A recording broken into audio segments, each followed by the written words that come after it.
बिस्मिल्लाहिर्रहमानिर्रहीम। My dear students, आज हम 12th क्लास का एक और टॉपिक कैबिनेट सेक्रेटरीट डिस्कस करने वाले हैं। तो कैबिनेट सेक्रेटरीट डिस्कस करने से पहले we should know what a cabinet is. तो कैबिनेट का जो नाम है वो आपने सुना होगा, क्योंकि ये स्टेट्स में भी होती है कैबिनेट और सेंटर में भी कैबिनेट हो। तो हमें जो कैबिनेट सेक्रेटरीट है उसके बारे में एक्चुअली पढ़ना है, ठीक है।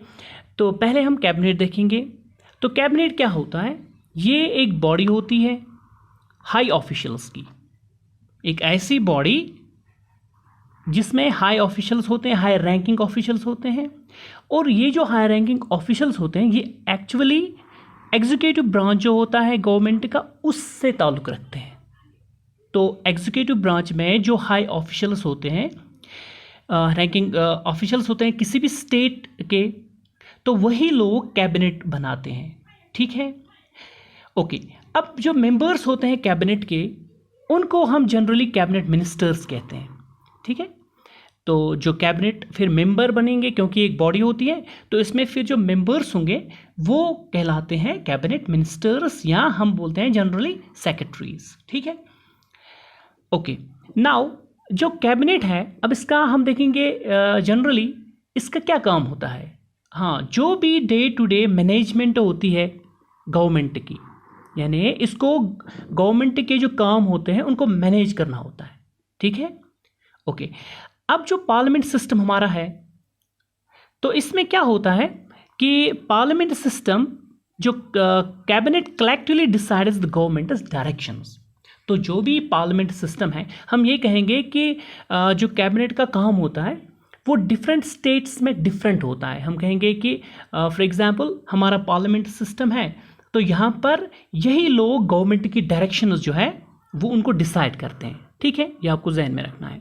ओके, अगर हम फिर फॉर एग्जांपल यूएस की बात करेंगे तो यूएस में प्रेसिडेंशियल गवर्नमेंट है, तो वहाँ पर कैबिनेट के पास इस तरह के जो पावर्स हैं वो नहीं होते हैं, ठीक है। ओके, नाउ कैबिनेट सेक्रेटरीट, अब हम जो हमारा मेन टॉपिक है, तो कैबिनेट सेक्रेटरीट क्या होता है? Cabinet secretariat is responsible for the administration of the government of India, ठीक है। अब हम जब सेंटर की बात करेंगे, ठीक है, तो सेंटर में जो कैबिनेट सेक्रेटरीट होता है उसका काम होता है जो भी एडमिनिस्ट्रेशन है गवर्नमेंट ऑफ इंडिया की उसको चलाना, ठीक है। इसकी जो फंक्शन है वो न्यू दिल्ली से, जिसकी जो सेक्रेटरीट बिल्डिंग जो है वो न्यू दिल्ली में है, तो वहाँ से ये काम करते हैं, ठीक है। ये तमाम जो एडमिनिस्ट्रेशन होती है गवर्नमेंट ऑफ इंडिया की, तो ये रेस्पॉन्सिबल होते हैं वो एडमिनिस्ट्रेशन चलाने के लिए, ठीक है। ओके, तो transaction of business rules 1961 of government of India and allocation of business rules 1971 government of India.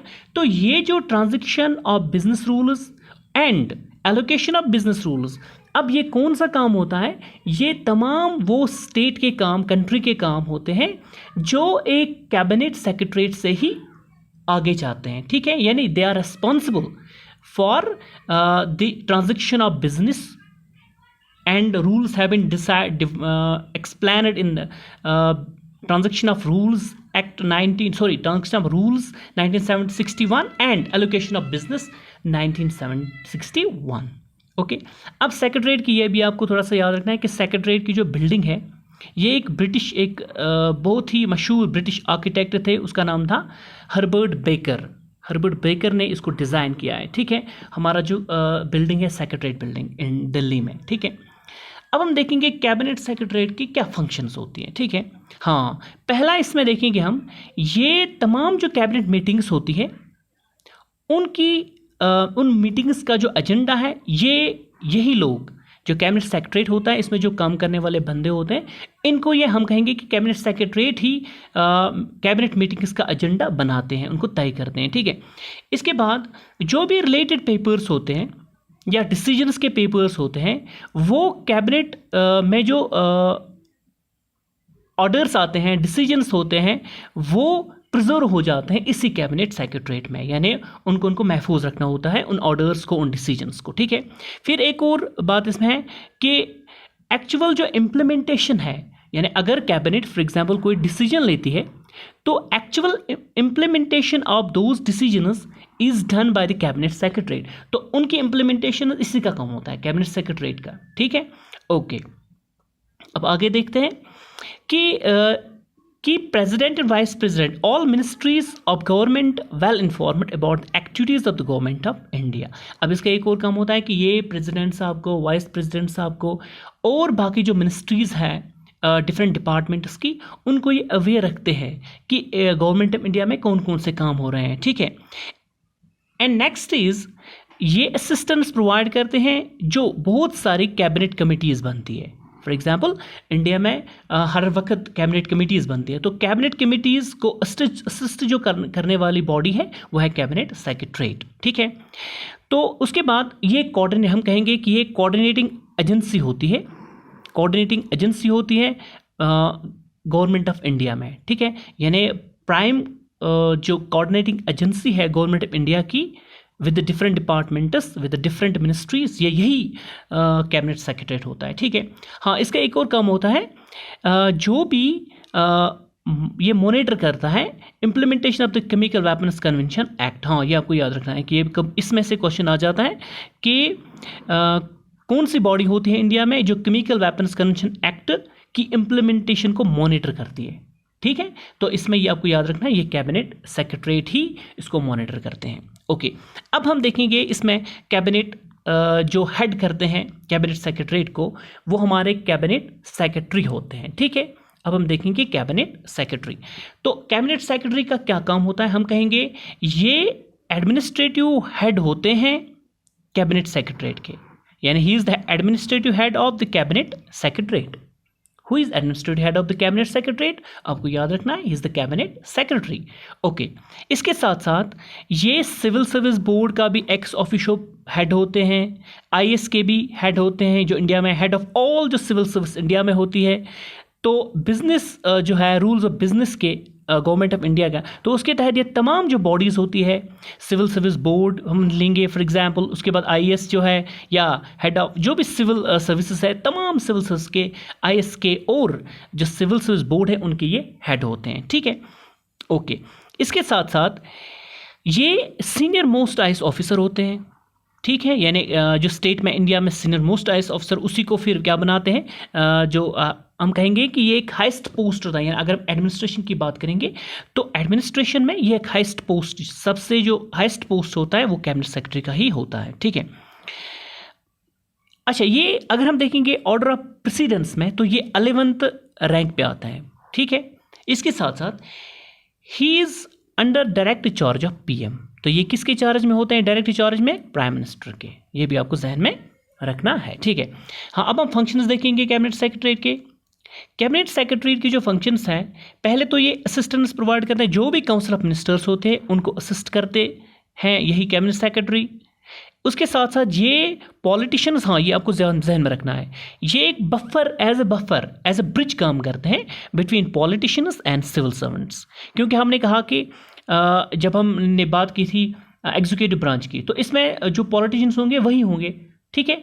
लेकिन उसके साथ साथ जो कैबिनेट होता है, कैबिनेट सेक्रेटरी जो बनेगा, तो उसमें सेक्रेटरीज होंगे, यानी डिफरेंट डिपार्टमेंट्स के हेड्स होंगे, तो वो एडमिनिस्ट्रेशन के साइड में आएंगे। तो इसी से हमने कहा कि इसका काम है एक बफर का काम ये करता है, एक ब्रिज का काम करता है between politicians and the civil servants, ठीक है। यानी एडमिनिस्ट्रेशन और पॉलिटिक्स के दरमियान जो ब्रिज का काम करती है वो यही कैबिनेट सेक्रेटरी है, ठीक है। इसके साथ साथ इसने ये भी इंश्योर करना होता है कि जो भी डिसीजंस कैबिनेट लेता है, ठीक है, यानी कैबिनेट जो भी डिसीजंस लेगा उनकी इम्प्लीमेंटेशन किस हद तक होती है, इनके इम्प्लीमेंटेशन इंश्योर कराना भी इसी का काम होता है, ठीक है। यानी कैबिनेट सेक्रेटरी का ही काम होता है। और ये भी आपको याद रखना है कि जो कैबिनेट सेक्रेटरी होते हैं वो हमारे प्रिंसिपल एडवाइज़र होते हैं पीएम के, ठीक है। यानी वो पीएम जो प्राइम मिनिस्टर हैं उसके प्रिंसिपल एडवाइज़र भी होते हैं, ठीक।